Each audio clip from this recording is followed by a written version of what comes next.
Now we're rolling. Damage Plan MMA podcast. I'm Jason, as always, my co-host, the voice of MMA in Utah, Mr. Zack Partridge. What up, dog? What up, dog? Hey, just because I saw a notification that Mason Boys, my guy Mason's watching right now. Mason, congratulations, Matt Ryan to the Colts. Hey, Zack thinks it's bad. God. I think it might revive his career a little bit. I don't think it's no way. As bad. There's no way. Mason's gonna be pissed. Who does better? Who said he's boycotting the Colts? Wait. Mason, you big baby. You have Peyton Manning and Andrew Luck for almost 2 decades. Man up. Who has a better season, Matt Ryan or Russell Wilson? Russell Wilson. You think so? How much you want to bet? See, I'm not as high on Russell Wilson as you are. I think he's kind of on the supply of monsters. I'll bet on that. All right, not a year. We'll do a pack of monsters. A Costco pack. A Costco pack of monsters. I think Matt Ryan. I think Ryan's going to surprise some people. I really do. Maybe I'm wrong, but I don't think Russell's going to have a good year either. Dude, I don't think he is. Contenders, baby. I'm not saying Super Bowl, but I'm saying contenders. They might not even make the playoffs, dog. I bet. We could bet another pack of monsters on that. Broncos make the playoffs, dog. I'm close. I'm close to betting that. Matt Ryan is trash. Mason, man, this might revive his career. This might revive his career. Dude, throw it to T.Y. Hilton and is he still on the team? Dude, they got a run game though too. Don't forget they got a run game. I know. So don't sleep on that, which could open up the receivers. I'm asleep. Mason, I'm here for you, dog. I'm here. Fiji, what up, dog? Big Fiji, man. Time out. You got to understand, Mason. Mason, have a little faith, dog. We're lifelong Lions fans. Jason is used to talking himself into. I'm trying to dig better than it is. That's all we got. I'm trying, man. I'm trying. Fiji, man. I probably shouldn't break the news because it's your family business, but damn, dog. We don't want to see you go, dog. We don't want to see it. We don't. But you got to do what's best for the familia. Mama we had some local fights this weekend. We had UFC in London. Man, that London card was just insane. Dude, that felt like a pay-per-view. It really did. The crowd was in it. The fights were freaking phenomenal. Yeah, every time they go over to Europe, the crowd goes bonkers. I'm surprised Dana doesn't go to Europe like 3 or 4 times a year. Because it's bonkers there. It's great. I'm pulling up the fighting out of Utah MMA news. Thanks, Dutch, for putting this together so I can see the results. Are we going to go local first? Yeah, let's go local first. Let's talk about the local fights first. All we have is JT. He can't even carry Matt Ryan. See, dude, solid run game. Matty Ice. He's a smart guy. Gotta have some faith, dog. All right, let's talk about these fights. Anyways, started off the fight, Martinez versus Martinez, Daniel versus Hector Martinez. And Daniel Martinez came out. He was dominating it for 3.5 rounds. And 2.5, you mean? 2.5. Yeah, 2.5 rounds because it went, 3 rounds. And he got caught, made a mistake, and he got caught. I didn't see it. I heard it. That's a bummer. He was pretty bummed out in the back after he was in our locker room. You know what? I like both those kids, though. I sent Daniel a message. I said, hey, man, like, keep your head up. Like, I've noticed the improvements in your game. It's fun fight. Next up, they had Matthew Beasley and Haribanu. Dude, I mean, they started off the night with a banger KO. So you got it. So just so everybody knows the backstory on this. Yeah. So Beasley went to South Dakota with his team at Empire MMA, got into the cage, and then the ref goes, "Are you ready?" And he goes, "Yes." And then he goes, "Are you ready?" And the guy goes, "No." And like hurt his leg or something in the back, and then decided after he was in the cage he wasn't fighting. So the fight never actually happened. Yeah. This was like 2 or 3 weekends ago. And yeah. So his coach called Kevin and asked him to find him a fight. And shout out to Hanu for fighting a guy that already put in a full camp. I'm sure Hanu trains and everything, and we've seen him. He's very athletic, long, obviously hits hard. Like we saw in his first performance, he's funnest walkouts. Fun. Like his walkouts are incredible. Like really enjoy the charisma that he brings. But he took that fight on. That basically was a short camp, Very short notice notice fight. Yep. So big props to him for stepping up and stepping in on short notice and taking that fight. I'll give a lot of credit to him. It didn't go his way, but I think he just deserves so much credit for a young, inexperienced amateur to take a short notice fight when he wasn't in camp like that. Big props to him. Wait, and on the flip side of that, props to Beasley for stepping in too against a guy he probably didn't know anything about. And I mean, he saw they both were specimens, and they both were athletic, they both were long, they both were throwing hard shots. Kid, he's going to be fun to watch for. He's going to be really fun to watch. Impressive. We probably won't talk about that too much, Mason. We might touch on it a little bit, but yeah, we'll probably leave that one out. Yeah, Fiji was sitting by me, and I looked over at Fiji, and we are like, "Ooh, man, that was a KO." Next up, we had Darren Orvin and Norbito Ortiz. Great fight. Norby, fun fight. Norby trains out of your gym, right? The crowd was going crazy. Had a lot of people in there. I was in Darren Orvin. Norby's one of my guys. I've been following Darren's journey on Facebook and Instagram. That was a fun fight. Great back and forth fight. Tough fight to score. Tough fight to score. So the other thing is I will, and we'll talk about it in some other fights, but I know some people didn't like some judges' decisions. But there are things when fights are that razor thin and it's close, you got to start looking at things like, cage control and stuff. And Norby's back being on the cage and kind of backing up. I think lost him that fight. And I told him this isn't anything new. I said, if you would have been walking forward and Darren's ability to continually walk forward, even though I think Norby landed the better shots and did more damage, I think that Darren did a good job of continuing to walk forward, press the pace, and stay in his face. It was a great back and forth fight, though. Back and forth. I mean, that was fun. They both put it all on the line, so that was a lot of fun. Next up, disappointed for Norby. I know he worked hard for that win, but there are some things that I think he could do to have a little bit better camp and better weight cut next time, and see an even better version of him in there. I look forward to seeing both those guys on the local scene. Darren did fantastic. Super happy for him. He's a good kid. I was actually texting with Darren's coach, Rob Eastman, was at the bodybuilding show earlier in the day, who I was there watching my friends, and Rob was there watching his girlfriend, wife, not sure, significant other. She was competing, so he wasn't able to make the fight. So I was texting him the updates on the fight as the fight was happening. Oh, okay. Yeah, just kind of giving him the news on how his fighter was doing. Good fight. Really hard to score, like you said. Very hard. There was a couple of them on here and like I said, we'll get to it. But yeah, Fiji and I think there was 3 or 4 times when the fights went to decision. Me and Fiji looked at each other and we're like, who do you give it to? And we're both like, I don't know. Don't envy the judges. That's the other thing. Dutch walked by this a couple times and I'm like, good luck with that one. He's like, yeah. Next up, we didn't need the judges. Jacob Benelios against John Smith. Jacob sunk in a guillotine pretty quick in that round. I think it ended in less than a minute, if I'm not mistaken. Nice little guillotine choke for Jacob. Yeah, I missed that fight. Next up, you had one of your guys out of your gym, Ammon Garcia, against one of the Extreme Couture guys, Alessandro Rodriguez. Man, Ammon looked phenomenal. For a kid that took an L on his first fight and then his last 2 fights, he looked phenomenal. I am impressed with that kid. Well, iron sharpens iron. Yep. I'm no killer by any means, but me and Ammon and Cole went through this camp together, working pretty closely together day in and day out.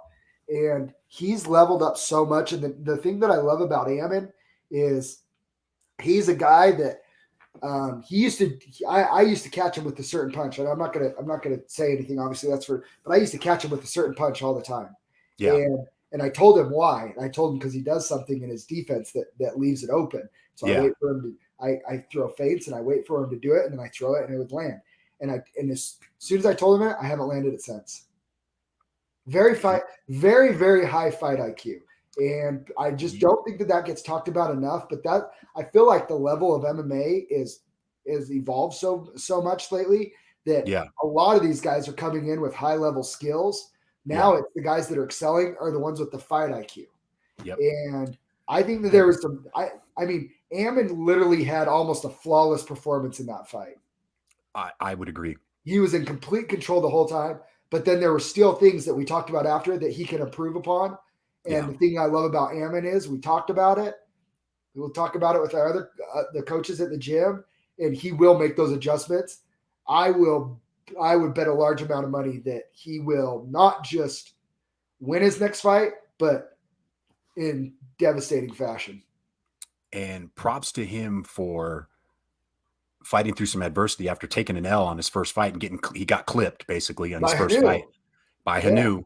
And he came back his second fight, gets an impressive knockout win, and then just complete 30-27 domination in that fight. So props to Ammon on that one.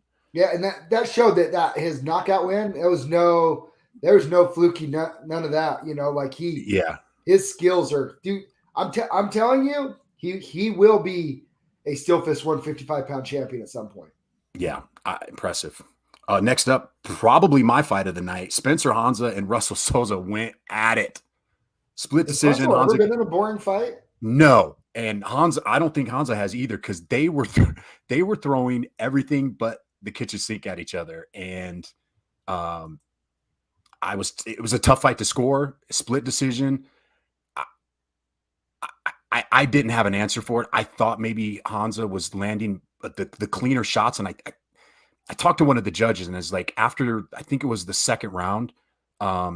Russell had a lot of wear on his face. Like you could tell he took a lot of damage. I don't think a lot of people saw as he was moving forward. Hansa had great head movement and he was countering nicely. And that's not to say Russell wasn't cracking back because Russell was giving everything that he got. Tough fight to score, man. Tough fight to score. So like Russell's dude, not to cut you off. Have you seen Russell's weight loss? Yeah, man. Like he used to be a big guy and he's cut a lot of weight and he's in there scrapping. Like, shout out Russell, man. That's impressive, bro. Sorry to cut you off. No, I just had to say that. He's one of those guys where he's always going to be having an entertaining fight and he's always going to be fun to watch. But because of the way he always comes forward the way that he is, I'm not saying his style is. I'm not saying it's wrong because he fights with incredible heart, but I feel like he takes shots. For aesthetically for the judges, it's going to be hard for him to win decisions with his fight style unless he can break them. Which he couldn't break Hansa, but he broke a lot of other guys. I've seen him break a lot of other guys it worked with that pressure. Hansa he was good. He was moved out of the way. He dodged a lot of those punches. That was a war. To me, that was my fight of the night. If I was giving out fight of the night bonuses, that's my fight of the night. Next up, we had Chris Chu and Tyler Koff. Another one, split decision, tough one to call.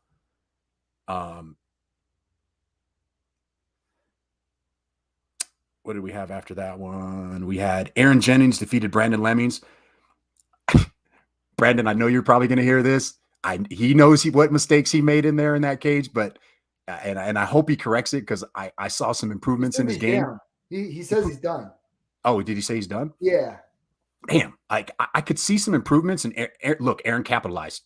Aaron did what he had to do. He capitalized on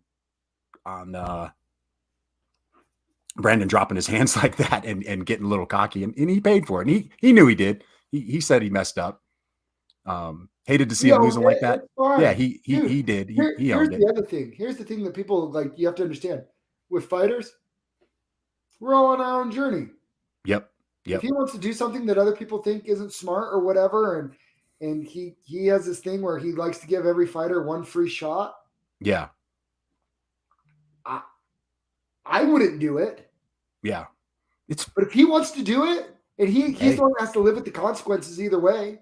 Yeah. I mean, he owned it. He knew what he did wrong. It's props to Aaron Jennings, man. He's gotten better. He's gotten better. Brandon's gotten better. And so is Aaron. Aaron looked good for those few exchanges that they had. Good fight. Next up, we had Zack Hamilton and Juan Alcantar. This is another one that we've watched both of these guys. You and I basically watched both these guys kind of grow up. We've seen both of their first fights all the way to where they're at right now. Both guys have improved so much. I was impressed with Zack to stay calm, because what threw me, what kind of caught me is we're used to seeing Juan come in there and be a little wild, right? And Sure. he wasn't. He fought a lot smarter this fight. He was another one that I reached out to and said, "Hey, man, I've noticed your improvements in there. Like, keep grinding, because it's coming together for him." Yeah, I think so. And props out to Zack, because I could see some improvements in him. He stayed calm. He did what he needed to do. He moved nice, countered nicely. I'm the one commentating because I feel like I saw the majority of the fights because you were in the back a lot, right? Yeah. From what I saw, it was good though. I did see like Juan's improved a lot, and I think he's fighting closer to his appropriate weight class now. Like when he was fighting at 170 up, like he's not a 170er, you know.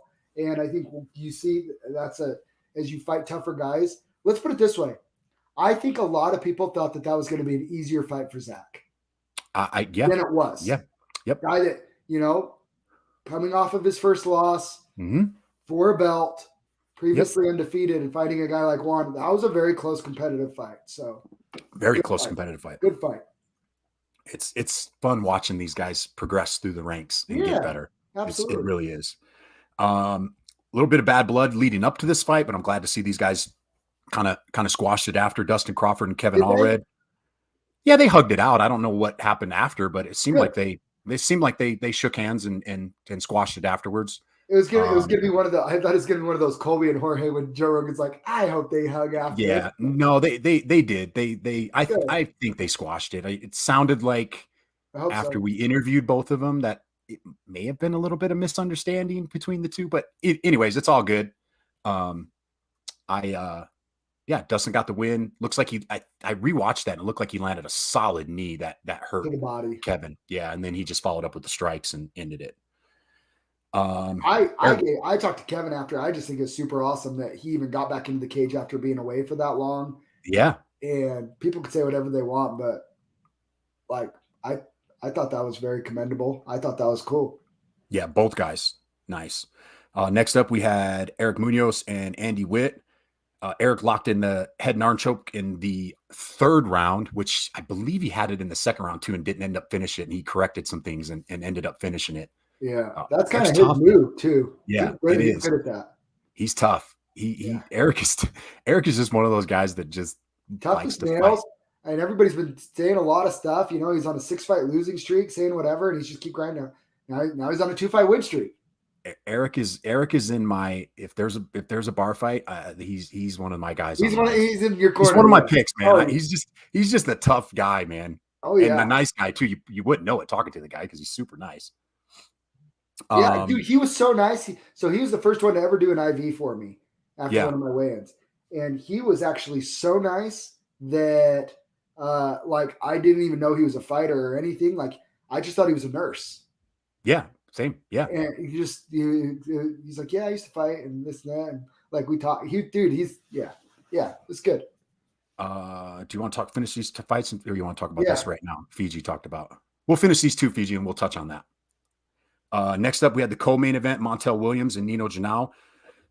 That was a great back and forth fight too, and this is one that you and I actually disagreed on, and I was actually messaging with Roman from Extreme Couture where Montel trains at, and there was a little disagreement on the judges. I actually talked to one of the judges. I won't drop his name. If he wants to pop in, he can. And he gave me his criteria on what he thought.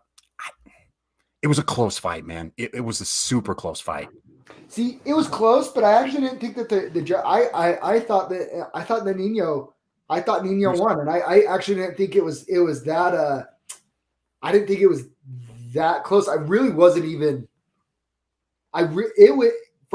And I did watch a majority of that fight because I was watching it to know when we were going to be walking with Cole. Yeah.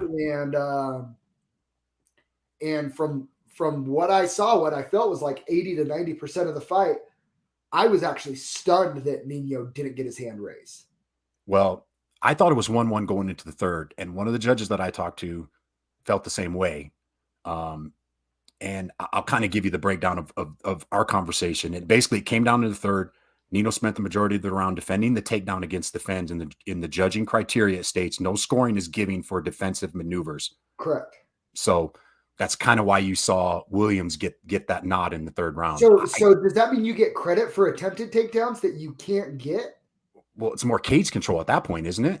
That's kind of like what Fiji said, how important cage control. That's the way I saw it, because it goes back to what fight were we just talking about earlier, where we talked about cage control. There was a fight earlier we just talked about. It was one of the first ones. It was your boy. It was Norby, because Darren was coming forward. Norby's coming back. But Darren was coming forward throwing punches. He wasn't holding him on the cage. Like for me, I feel like cage control, holding somebody on the cage, that's neutral. I mean, if the other guy can't, he couldn't do it. I don't know. It's tough. Because here's the thing. Here's the thing, Jason. If I have you in a body lock and I can't take you down, but you can't get away, it's neutral, right? I'm not getting done what I want to, and you're not getting done what you want to. But just holding somebody against a cage, if somebody's holding against, do you understand what I'm saying? The offensive move is a takedown.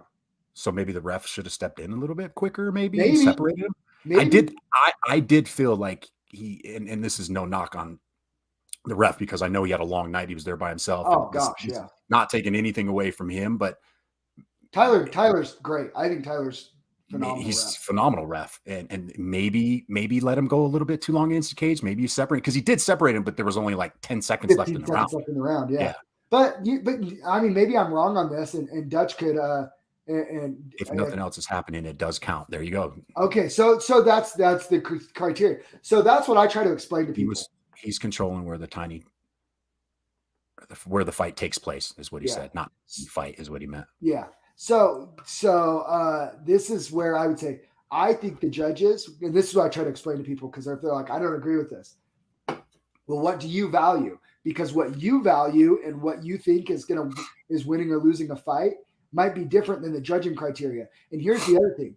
The judges might also feel differently, but they have criteria that they go off of. So before you know how to judge a fight, you have to know what criteria the judges are basing it off of, right? So like he said, if he's controlling the fight against the cage, that's adding up control time. That's not something that's subjective for the judges to decide. That's the criteria they're judging off of. But I mean, you get two different people. They could see it two different ways too. One guy may have not thought it was control, and the other guy was like, he was controlling him. It's for sure. But that's where I'm saying is my opinion is the judges didn't judge it wrong. That's something that I think should be looked at in the criteria. Because if I'm holding you against the fence, if I'm just holding you against the fence, not going for a takedown, I think the ref should separate them. Well, I will say there was a lot. It wasn't like he were stalling against the fence. Like Nino was actively trying to get out, and Montel I felt like Nino was trying to get out, but I saw Nino throw elbows to the head and hitting to the body. And I feel like that's being more offensive because it's actually causing damage than trying to get a takedown that you're not successful in. I'm just glad I wasn't a judge. Yeah, I really just glad I wasn't a judge. That was a tough one. And the other thing that's hard too, but again, so I think that I'm fairly educated on how it goes. But again, I thought that Nino won that fight. I did. Yeah. I mean, it's close enough. How many times do you see a guy with how many how many amateur fights did Nino have? He didn't have very many, right? I got to look that up before we say. I'm curious because before I make this comment, I want to say he's 1-0 Utah. What was his amateur record? I got it coming up here. Okay. So he's only 1, 2, 3, 4, 5. So he was 4-1 as an amateur. Yeah. That was his second pro fight, and he stepped up and fought a guy that was 5-0 as a pro and 2-0 as an amateur. So a guy that had 7 fights. And 5-0 as a pro. That's a big step up, and he's every bit of I mean, in your opinion, he won. I thought it was super close and you could flip a coin. Nino's a problem. Nino's going to be Oh, a he's a problem for problem, and anybody. that's one of those fights that it's like it's going to make him better too. Yeah. Well, there's another one. Like Fiji said, props to our judges that do not give enough credit when hometown crowd. Nino had a huge crowd there, and you got a Vegas guy up here, and I could see where some judges may get emotional and go it the other way, but you don't So see that. man, it's so hard, and this is actually the part. So I officiated high school baseball Yeah. and basketball, and it's so hard because it's human nature to Yes. one go, I will not be swayed by the home crowd. I'm going to call it fair. But then Yeah. I would notice, and this is my experience, right? And then I would notice that I've actually gone too far the other way and was more on the away side because I was trying too hard not to be on the home side, right? And then Yeah. I realized, and then I have to calibrate and try and stay in the middle as good as possible. But that's the one thing nobody talks about is human emotion is involved. And sometimes when we try and say, I'm not going to favor the home crowd guide, I'm going to be objective. Yeah. Because you don't have a dog in it, right? No. And they try and stay objective. So then they go too hard on the other side. And I'm not saying the judges did this. It's that the human nature part is so tricky. Yeah. Shout out to those guys once again, man. They do everything they can to get these fights right. Like we have conversations with them to see what we thought. And I just like how much time they put into making sure they make the right decisions in those fights. And I feel like they do. I feel like they nail it every time. Even if I don't agree, even if this is where I find comfort, I guess you could say. Yeah. Even if I don't agree with their decision, I respect their decision. Oh, I know 100%. it's coming from an educated place. They've been trained, educated. They're good judges. I watch some fights sometimes, and I'm like, you've got to be kidding me. Yeah. There are very, very, very few fights in Utah that I'm just blown away by.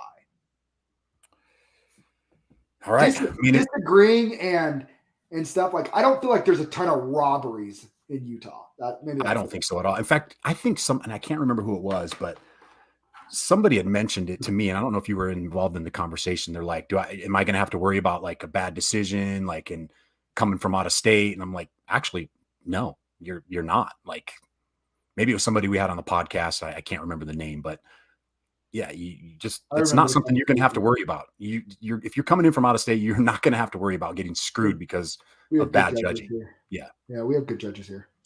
Now that we've gassed up the judges for the last 20 minutes, we'll get to the main event.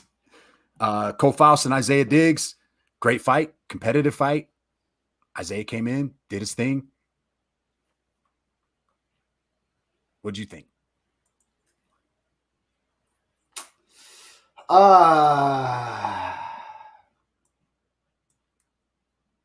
Gosh, there's a lot that goes into this because again, the cage control.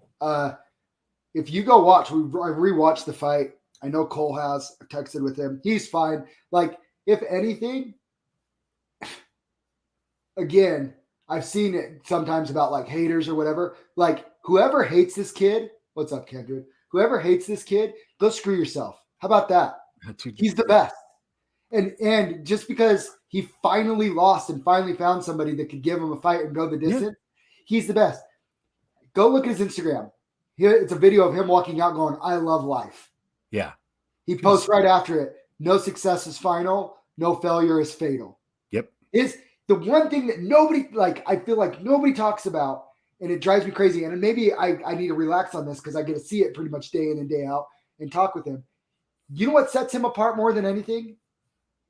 What's that? This right here. His mindset. His fight IQ and his mindset. But it's his mindset.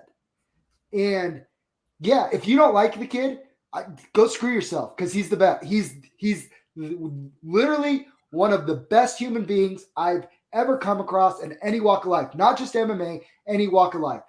That is a compliment to his mom and dad who have raised him and to just the type of human being he is.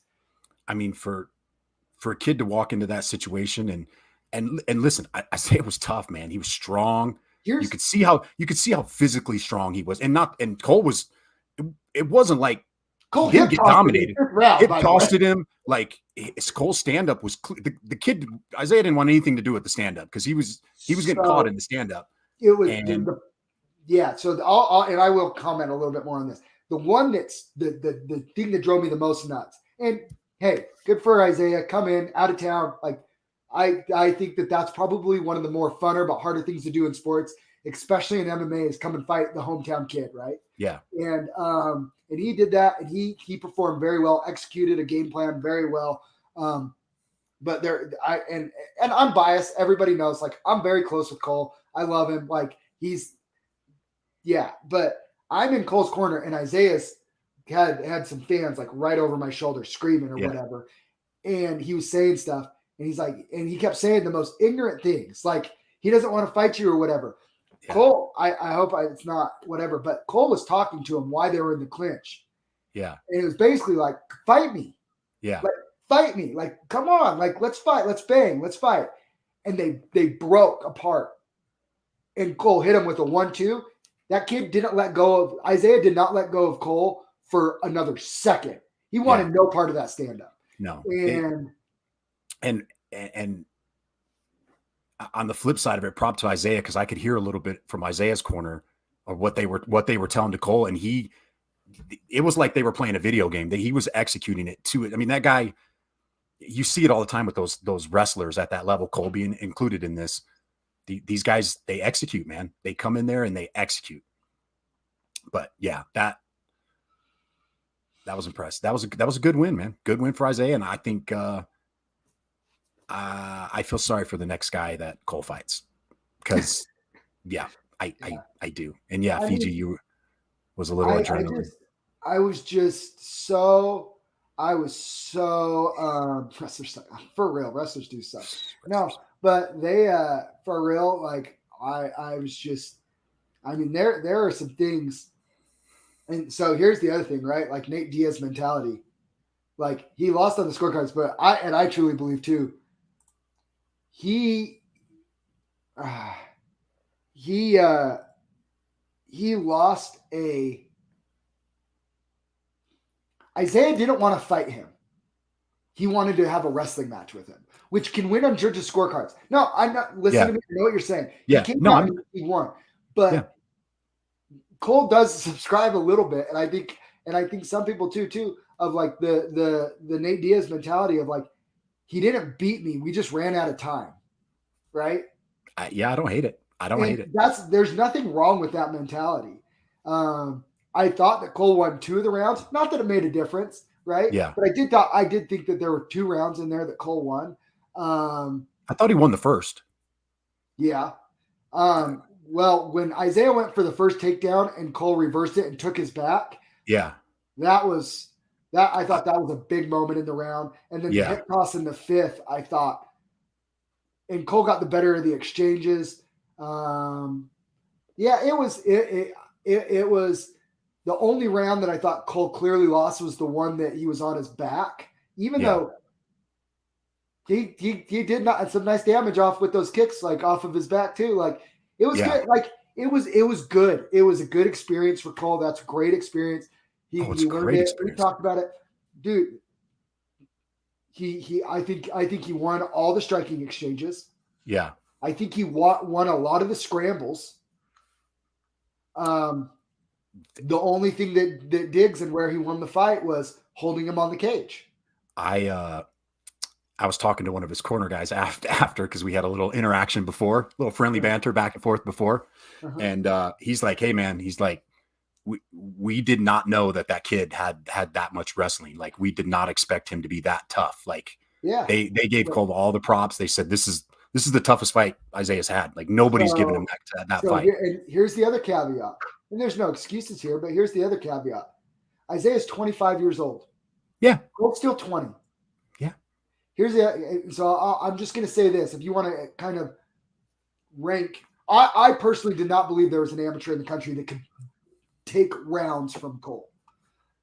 And good for Isaiah, because he did. He won multiple rounds. Yeah, and he kept walking forward. He did good at closing that distance and not letting Cole get off on those shots. Cole would get off a couple and he'd close right in. He was smart. He had a game plan and he did it. Smart. You could tell his corner didn't want to get in a striking exchange with them. No. But they thought that they were going to be more dominant in the wrestling, and they weren't. Correct. I mean, they did. He was stronger, but here and what I was just going to say, Cole's not going to be fighting another 20-year-old when he's 25. Yeah. You know what I mean? Like, yeah, there's a difference there. And I mean, I believe that if they fight again and they're pass across again, I think that Isaiah probably knows that as Cole gets older and stronger and better, that fight would be tough for him if he ran it back. And at the pro level, you got knees and elbows. So those takedown attempts are going to look a lot different with a knee coming up the middle. Yeah, there's some, and I've said this too. Ammon Garcia is another one. He was a freaking tank. Some people will be even more dangerous as pros because of having more weapons available to him. Yeah, Isaiah did look like a freaking dude was stacked, man. Like he was a man. Like that dude's solid. Like you could tell that guy. Yeah, he's 25. Yeah. Good for him though. Yeah. I mean, he was fine. I didn't care for his fans over the corner screaming out ignorant stuff the whole fight. But whatever. I mean, fans are fans, right? Yeah. It was it was a fun night. Fun night. Little extracurricular activities, but fun night all in all. Yeah. We'll leave it at that. So I will say this though, because I've had a lot of people, and I was grateful that Kevin gave me some time on the mic to thank my sponsors for coming and all the people that stayed to support the show. A lot of people keep asking me when I'm going to fight again. Well, so here's the answer. I don't know, because my family has had to take the back seat to my fighting for a good 4 years now. And that, that's we're kind of moving past that a little bit. And my boys start sports. Now I have two boys in sports. Hunter's baseball season and Quinn's soccer season starts next month, here in a couple of weeks. And I am not willing to miss their games to train for a fight. And I'm not going to miss my kids' sports games. Yeah. Like, unless I absolutely have to, but I'm not going to make a decision that's going to cause me to miss their games and to train that a way that I need to, that I know that I need to take a fight. I'm not saying right or wrong, but for me and how I want to, my relationship with my kids, I'm not willing to miss their sports games to train for fights. And then me and my wife, Hillary, are having our fourth son this summer in June. So really, shut up, Mason. We just need to see how the family dynamic is with four boys. So I am not saying that I'm done fighting, and I am not saying that I will fight again by the end of this year or next year or whatever either. I am just saying, I don't know. But for anybody that keeps asking me like when I'm going to fight again, when, I don't know. I don't have an answer on it. That's what sucks so bad about my opponent waiting as long as he did, so they couldn't find so that I couldn't find another opponent, because the reality is I don't know when I'm going to be able to fight again, if I'm going to be able to fight again. And I have enough injuries too that I should probably get looked at and figured out. Probably should I'm have some. not going to list them off on here, but yeah. So there you go. All right. So everybody keeps asking. Well said. Let's go through this UFC card. That was a banger. Man, that was a long time. We spent 40 minutes talking about local fights. Freaking awesome. First fight of the night in the UFC Fight Night was Muhammad Mokaev and Cody Durden. Hey, the hype was real on Muhammad. The hype is real on that kid. Yeah. He's going to be a problem at 125. Did you see the picture that Steven Struve met him like forever ago as a kid? Really? No, I haven't at a seen UFC event in London. And the kid told him, he goes, I'm going to be in the UFC one day. And Struve said, I've been told that by a lot of kids. But then Struve actually interviewed him. Oh, really? Him after he was on the media for over there, and he's like, he's actually made it to the UFC, and he's a freaking monster. He's he's fun. Yeah, watch out for that kid. Next up, we had Corey McKenna and Elise Reed, split decision. Reed won. I don't know who gave that fight 30-27 to McKenna, but felt like she got a little love. Elise Reed won that fight. It should have been a split decision. Oh, yeah. Jack Shore and Timur Valiyev. Jack Shore, that was a great fight. That was a fun back. I'm surprised they didn't get fight of the night a bonus on that fight. I mean, they gave every fight that got finished. I believe they gave the winner a fight bonus, and this fight didn't get anything. And I thought it was one of the better fights of the night. Paul Craig, man, how about Paul Craig, dude? Dude, does anybody get in as much trouble as Paul Craig and then just slap on a submission? Is there anybody that you can think of that gets in that much danger and then is able to bounce back like that? Dude's a freaking savage. Yeah. You better not just knock him down. You better knock him out. Where are we on our picks? We lost the Corey McKenna one. We got Mokov. We got the Jack Shore one right. I think we both picked Krylov on that one though, didn't we? We both did pick Krylov, and my boy Mason was like, "Nope, Paul Craig is going to win," and that was so he was dead wrong on another fight, but he nailed that one. Yeah. Next up, we had Sergey Pavlovich and Samir Abdul Rakhimov. Is Sergey a guy to watch out for in the heavyweight division? Yeah, he is. He needs to be a little more active now. He's a monster. Then we both picked that one. We were both wrong on this one. Amir Khani comes through and gets Anaconda. Everybody on Grundy. God, I did too, man. I thought for sure he was going to be able to overpower him, and Amir Khani slapped that Anaconda choke on him. And night, dog. night, dog. You'll go night. You'll go night.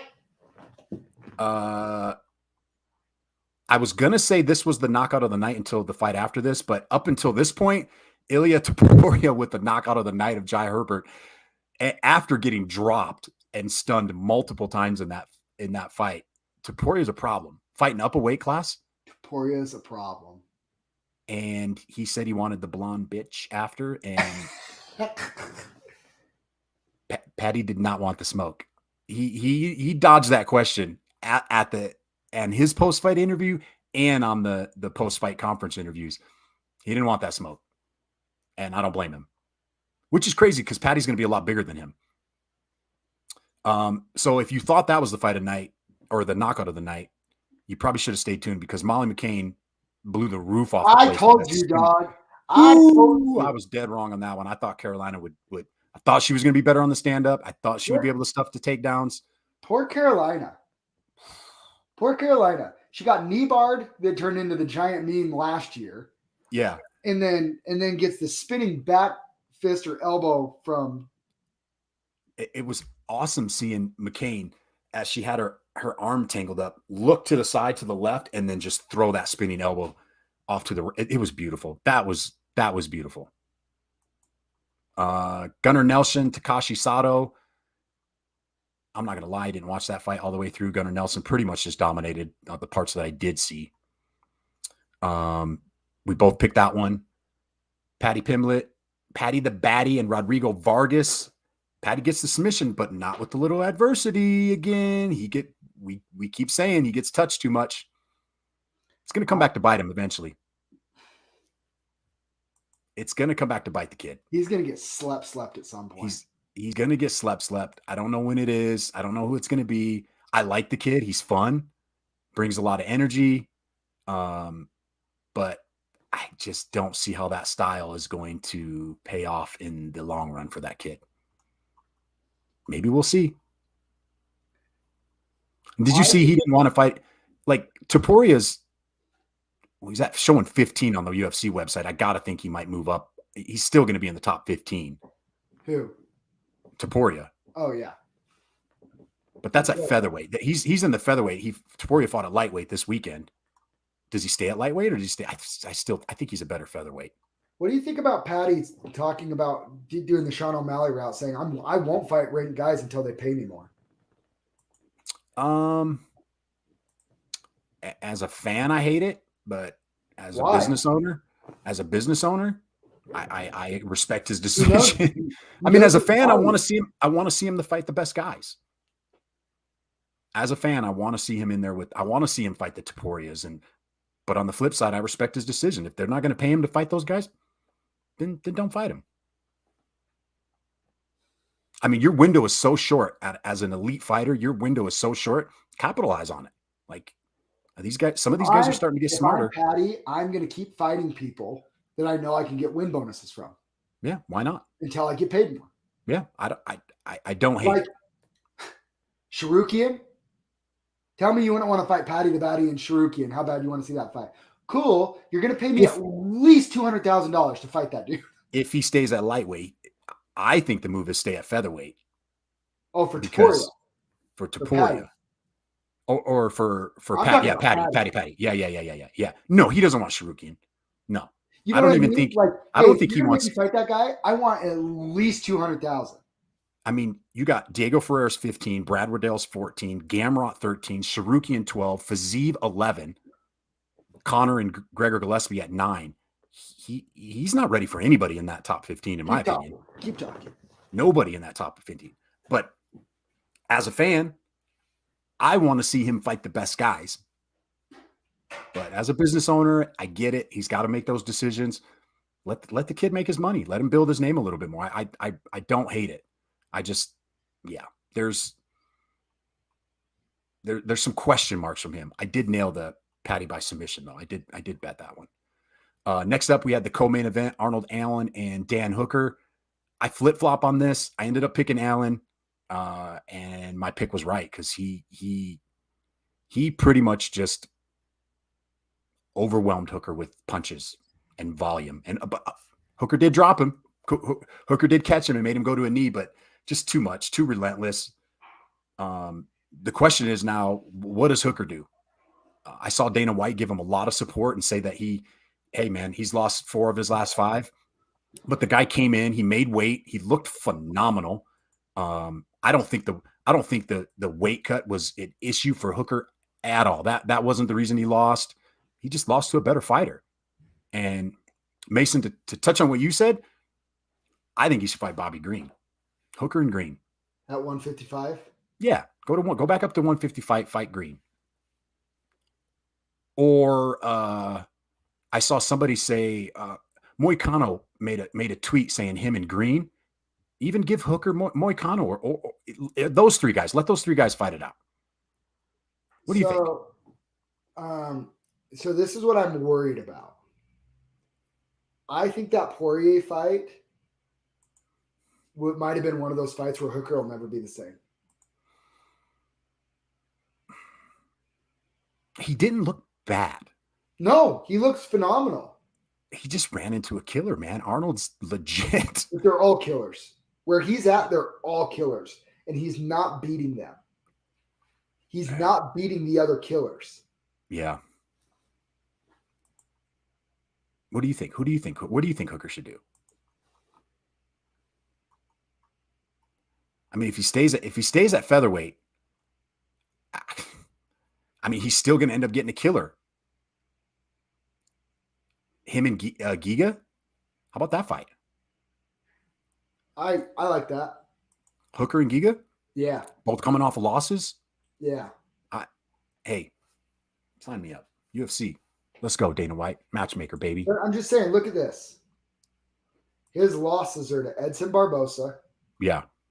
Dustin Poirier. Chandler. He beat Nasrat. Not a killer. Loses to Islam. Loses to Arnold Allen. Yeah. Like, beat Paul Felder. Split decision. Maybe a little hometown cooking. Yeah. Maybe not. Ally Quinta. James Vick. Gilbert Burns' win is good, but that was at 155. When Gilbert was cutting a lot of weight. Like, he's had a great dude. He's great. He's really good. Just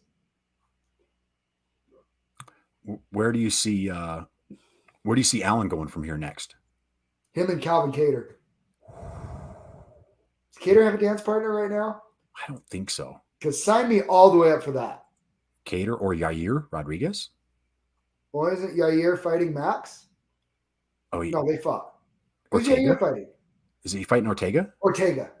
You're right. Hey, ooh, that's a good fight. That's a good fight. I think Ortega kills him. See, Fiji, I'll have to disagree, man, on that one. I don't think that dude, he did it right. Like he's been prepping for that weight cut for over 6 months. He made the weight cut. He made it before. See how he felt. I follow he has a dietitian that I follow on Instagram, and I've been following his weight cut the whole time. He did it right. He didn't look sucked in at the weigh-ins. He was peeled, but he was full. He did it right. I don't think the weight cut was an issue at all. But what do I know? Tom Aspinall and Alexander Volkov. I think we were both on Aspinall on this one. Too big, too athletic, too fast. This is the one Mason was dead wrong on. See, I was high on Aspinall on this one. I think so I did I talk about it on the parlay on Friday? My little parlay was Mokav, Topuria, and Aspinall were the three. I ended up parlaying those three. And I was so confident that I ended up doubling down on Aspinall as he was walking out. I'm like, he's winning this fight. I felt good about Aspinall winning. Volkov is. You're right.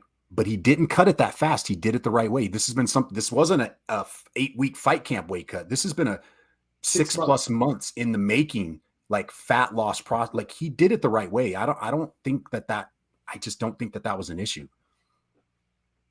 Maybe it could have been. But I'll echo it again. I think he did it right. Aspinall's a problem. You said Aspinall in Gain. Yeah, the two most athletic heavyweights. I loved the post-fight of Aspinall. Like, hey, I've never done a shoey before. Like, I'm a shoey virgin. I love Tai Tuivasa. Like, much respect. I don't make that fight yet. I don't think so either. I don't make that fight yet. Yeah. I think those are the UFC's two young best heavyweights, and I think they should build them as a crash course towards wait till one of them has a belt and then let them fight. But then you're going to throw them against Gain, that's fine, dude. You ready for this? Yeah. The deficiency that Gain has in wrestling that he showed against I don't Francis, think it's. I'm interested to see if Tom Aspinall can do the same thing to him.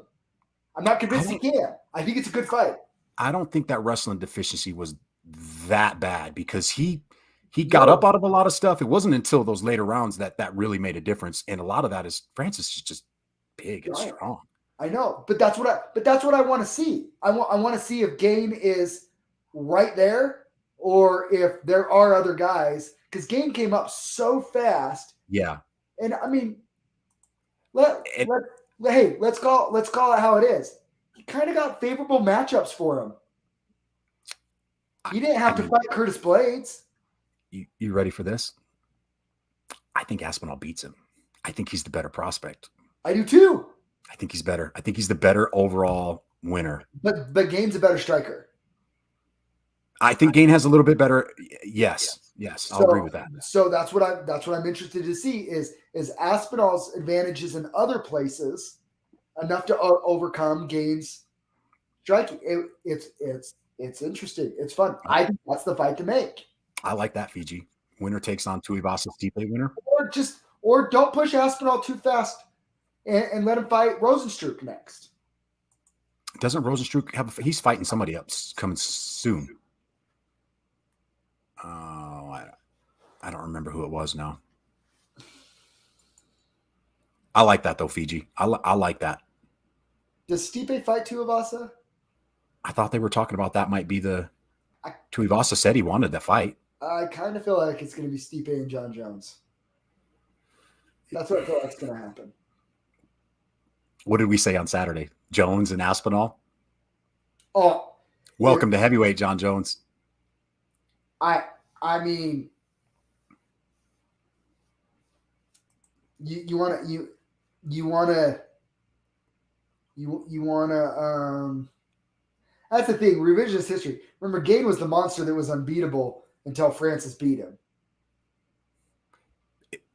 It was very close up until that 5th round. The 5th round was Gane arguably was winning that fight until he got it was 2-2 taken down and couldn't get back. Yeah. But Gane won round 1 and 2, and then Francis won 3, 4, 5. Yeah. I just think I don't know if he's better than Aspinall, though. I like Aspinall, and I don't think we've seen everything from Aspinall yet either. Probably not. I mean, what is his let's look at his last couple fights. So round 1, so his last fight, round 1, over. Fight before that was Spivak, round 1, over. Fight with Andrei Arlovski, round 2, early, over. Alan Baudot, round 1, over. Jake Collier, round 1, over. Don't talk about a Jake Collier fight. That was the worst matchmaking ever. Yeah, but the guy hasn't seen the guy hasn't seen the 3rd round he hasn't seen the 3rd round ever. He's only seen the 2nd round, including his amateur fights. He's only seen the 2nd round 3 times. Like, he just beat Volkov inside 1. And he just smashed, but he just made it look easy. Like, and Volkov's he's a problem. No joke. Volkov's no joke. The kid is he's only 28 years old. He's 6'5" with a 70. He was just as big as Volkov. Volkov a slight, maybe an inch or 2 taller, maybe. Volkov 6'7". We're seeing a new wave era of heavyweights, these big athletic guys. It's terrifying. It's terrifying, man. To be that big and that athletic, like, dude. Oh my gosh. Well, that's the thing. Aspinall, Gane. Yeah, even Francis. But like Francis, Aspinall and Gane, how light they are on their feet and how athletic. Yeah. It's like a 155er in a heavyweight body. Yeah. It's like, okay. Cool. Crazy. What do you think about Colby Covington? Speaking of Izzy, Colby wanting the smoke with Izzy. I think it's a good fight for Izzy. It's a great fight for Izzy. Like, I think it's a good fight for Izzy to take. I do too. Yeah, I agree. I agree with Chael Sonnen. Izzy needs Colby Covington. Why do you think that is? So, Izzy. So let me just ask you this: are you an Izzy fan? Of his fighting style, yes. Of his fighting, outside the cage, no. No, you're good, right? Yeah, I'm good on him. That's where it'll pay off for Izzy. I think there's a lot of people that haven't bought into Izzy as like this superstar. Yeah. But he should be. How he performs in the cage and his confidence and everything, he should be a superstar. But there's a disconnect. There is something that is missing. You want to get people to connect to him? Put him opposite of Colby Covington, the guy that most people love to hate. I could get down with that. Then you'll get fans behind Izzy. You'll get more and more fans behind Izzy, which is what you want. And then if Izzy, that fight is so fascinating because if Izzy knocks him out, like he becomes a superstar, which I think he does.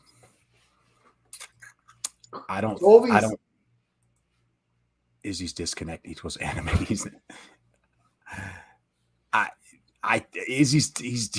got such a big frame. I don't think Colby gets him down. Oh, I actually think so. I think that Colby is by far the best wrestler that Izzy's ever faced. And if he gets his hands on him, he will be able to take him down. I think Izzy makes him work too hard for it. I mean, the good thing about it is, Colby's not going to gas. That's he's going to keep coming forward. It's interesting. He's never faced somebody with. Stop it, Mason. Stop it. That's no chance in that happening. Well, here's the thing. Yeah. If Colby wins, it's going to be like that. It's going to be because Izzy can't keep him off of him. Izzy's so long though. Colby has a good chin though. Colby has a good chin.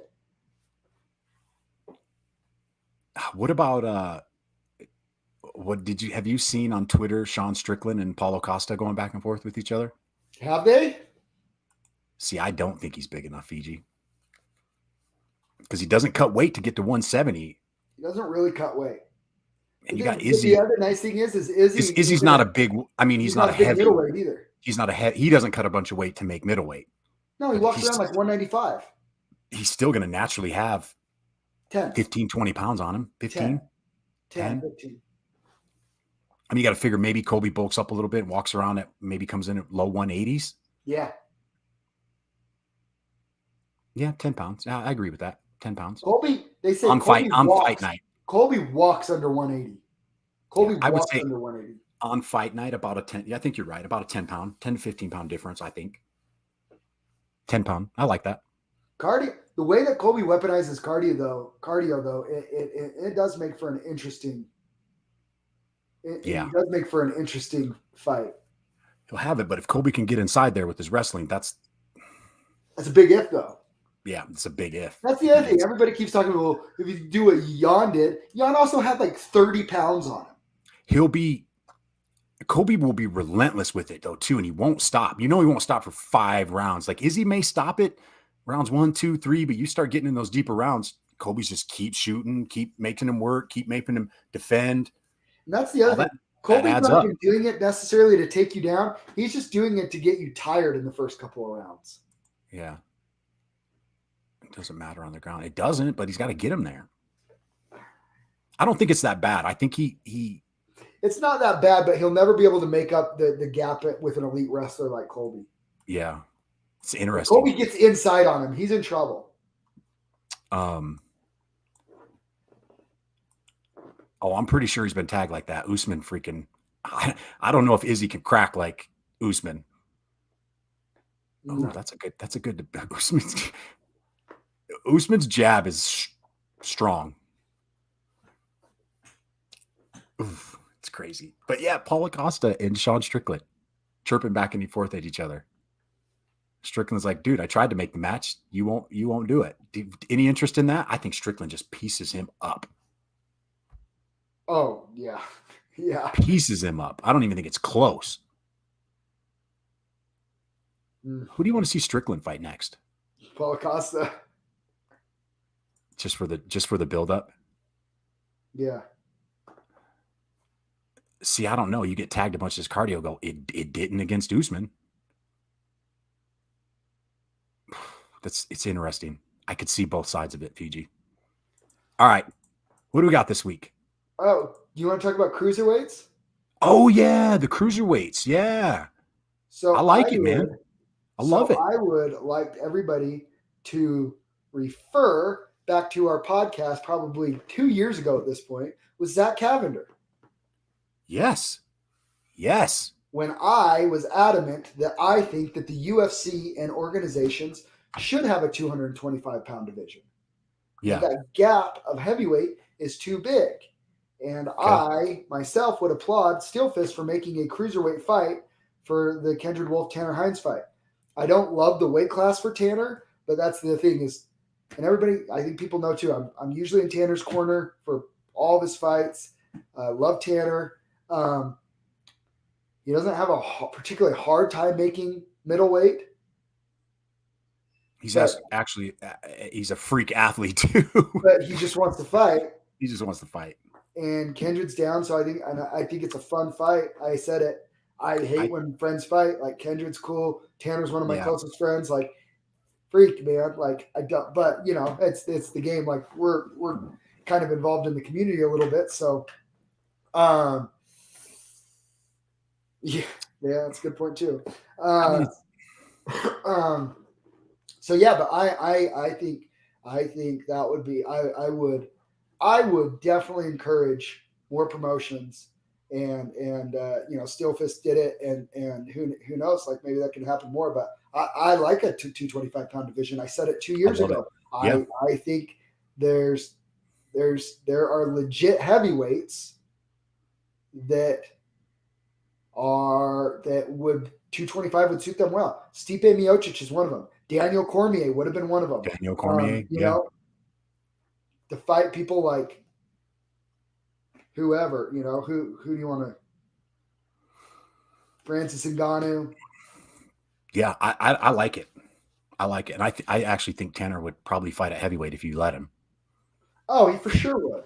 Wouldn't care. He'd fight at super heavyweight. You give him a super heavyweight fight. 100% fight super heavyweights. Yeah, he wouldn't care. He'd come in weighing 195 and fight at super heavyweight and would not blink and probably knock the guy out. Yeah. Tanner's got heavy hands. So it should be interesting. I think there should be more cruiserweights in MMA. I think there should be more cruiserweight matchups. And I mean, Dana has said over and over he's not interested in adding any weight classes right now. But I think that there is. I mean, we know like the heavyweight division's pretty shallow, right? Yeah. Still, compared to other divisions, they're pretty shallow. So I can see why he's resisting it, but at the same time, too, I think it's a good thing. You're starting to slowly see those bigger athletic guys come into that heavyweight division. All right. There's some 205ers that I wouldn't mind just fighting at that 225. Yeah. William Knight, that 205 cut's a pretty big cut for him, but yeah, might perform really well at 225. Jan Blachowicz, that'd be fun. Jan would be a good one. Yeah, there's some. I like it. Let's see it. We got UFC this weekend. We got Blades and Dawkins main event. They're in Ohio this weekend, Columbus, Ohio. Hey, Blades, you know what? Michigan State, Ohio State, screw you guys. Yeah, Joanna Wood and Alexa Grasso co-main. Askarov is back against Kai Kara France. Ooh, that's a good fight. Oh my gosh, that's a number one contender fight, right? After Brandon I think Moreno so. And Figgy fight for 7 times. Yep. Jennifer Maya against Manon Farouk. That'll be a good one. Neil Magny, Max Griffin. There's some good ones. Oh, I'm just looking through the rest of this card. And then I think the following weekend is our pay-per-view, isn't it? Yeah. 273. 273. You might have Khabib in Jan's corner. Woo! That card is stacked. Take all the money. I mean, are you kidding me? The main card starts with Gilbert Burns and Chimaev. Like, what? Like, then, I mean, Gastelum and Imavov, I'm like, man, I mean, whatever. Mackenzie Dern, Tisha Torres, banger. Sterling, Peter Yan, banger. And then Volk and Sung Jung. I think Volk's mops him. What if he loses, dude? Oh, Rosenstrike's fighting Tabura that week on that card. Duplessis got a new matchup against Anthony Hernandez since our boy Chris Curtis had to pull out hand injury. I think he broke his wrist. Yeah.